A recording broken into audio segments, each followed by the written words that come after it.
पवार गटाचे पुण्याचे शहराध्यक्ष प्रशांत जगताप यांनी दोन्ही पक्ष एकत्रित येण्याला विरोध केला। एकत्र आल्यास राजकारणातून विश्रांती घेणार असं वक्तव्य प्रशांत जगताप यांनी केलं।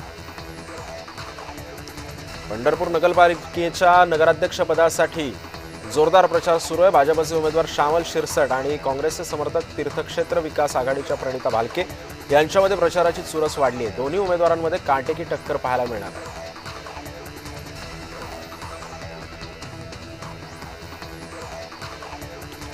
येवल्यामध्ये महायुतीसाठी भुजबळ कुटुंब प्रचारात रंगलं। येवला नगर परिषदेवर राष्ट्रवादीचा झेंडा फडकणार असा विश्वास विशाखा भुजबळ यांनी व्यक्त केला।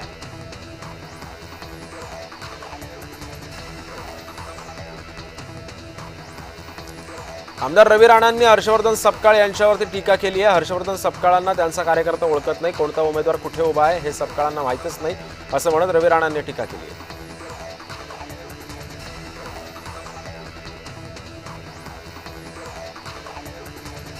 राम कदम यांनी प्रकाश आंबेडकरांवर निशाणा साधलाय। प्रकाश आंबेडकरांचं वक्तव्य केवळ राजकीय फायद्यासाठी आहे असं म्हणत राम कदम यांनी निशाणा साधलाय। भाजपचे आमदार राम कदमांनी उद्धव ठाकरेंवर सुद्धा टीका केली। भाजपसोबत युती असताना केंद्रातील नेते मातोश्रीवर यायचे, हिंदुत्वाची साथ सोडल्यावर सोनिया गांधींच्या दारी जाण्याची वेळ आली आहे असं म्हणत राम कदम यांनी टीका केली आहे।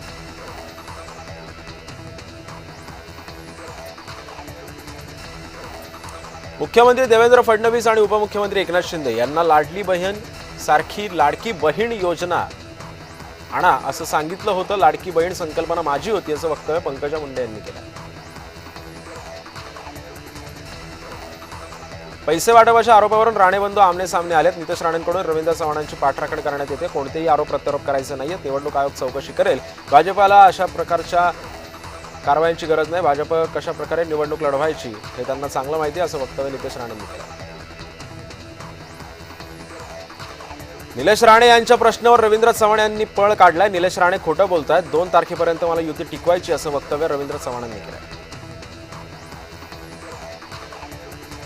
नांदेडमध्ये मुख्यमंत्री फडणवीसांच्या सभेमध्ये घोषणाबाजी करण्यात आलेली आहे। मातंग समाजातील कार्यकर्त्यांनी घोषणाबाजी केली असून या प्रकरणी पोलिसांनी 6 कार्यकर्त्यांना ताब्यात घेतलं।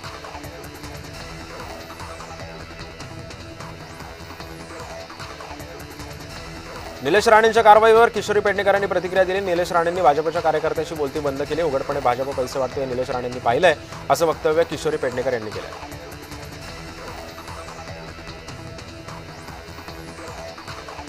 सामाजिक न्याय मंत्री संजय शिरसाट यांनी एक मोठी घोषणा केली।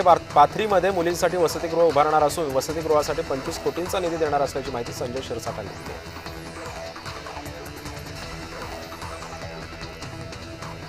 निलेश राणेंनी रवींद्र चव्हाणांवर गंभीर आरोप केलेत। मला पाडण्याचा भाजपचा प्रयत्न आहे। महायुतीमध्ये असल्याची रवींद्र चव्हाणांना आठवण येते का असं वक्तव्य सुद्धा निलेश राणेंनी केलंय। तिजोरीतून चोरी करणाऱ्यांना भाजपने आमदार खासदार केलं अशी टीका सुजाता आंबेडकर यांनी भाजपवर केली। तुळजाभवानीच्या तीर्थक्षेत्राचा अद्याप तरी विकास झालेला नाही असं वक्तव्य सुजाता आंबेडकर यांनी केलं।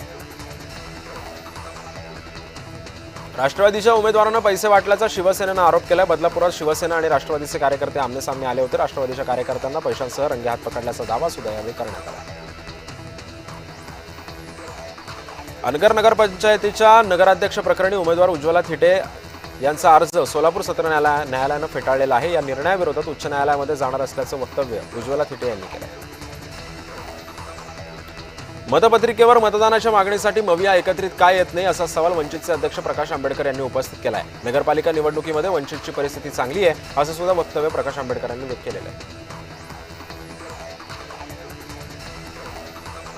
महसूल मंत्री चंद्रशेखर बावनकुळे यांनी बोगस जन्म मृत्यू दाखले रद्द करण्याचे आदेश दिलेले। संशयास्पद मृत्यूचे दाखले आणि नोंदी तात्काळ रद्द करा असं सुद्धा त्यांनी सांगितलेलं आहे।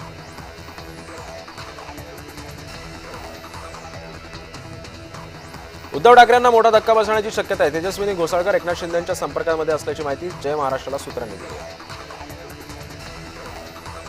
भटनेरातील ऋषिकेश खोपेकर आत्महत्या प्रकरणी आमदार रवी राणा आक्रमक झालेले आहेत। पोलिसांच्या अटकेमध्ये असलेल्या आरोपींची बरवस्तीमध्ये धिंड काढून धुलाई करण्यात आली। रवी राणांकडून मृतकाच्या कुटुंबियांना 1 लाखांची मदत सुद्धा जाहीर करण्यात आली आहे। अजित पवारांनी ठरवलं की त्याचा करेक्ट कार्यक्रम होतोच। अजित पवार दिलेला शब्द पाळतात असं वक्तव्य राष्ट्रवादी काँग्रेसचे आमदार राजू खरे यांनी केलं आहे। इंडिया आघाडीच्या पुढच्या आठवड्यामध्ये दिल्लीमध्ये एक बैठक पार पडते. आगामी काळातील निवडणुकीवर चर्चा होणार असल्याचा अंदाज असून देशातील अनेक विषयांवर बैठकीमधून चर्चा होणार आहे. इंडिया आघाडीतील सर्व प्रमुख नेते बैठकीला उपस्थित राहणार असल्याचं सुद्धा समजतं आहे. काँग्रेसच्या श्वेता कोरगावकरांनी भाजपमध्ये प्रवेश केलाय. स्मिता कोरगावकर काँग्रेसच्या माजी नगरसेविका होत्या.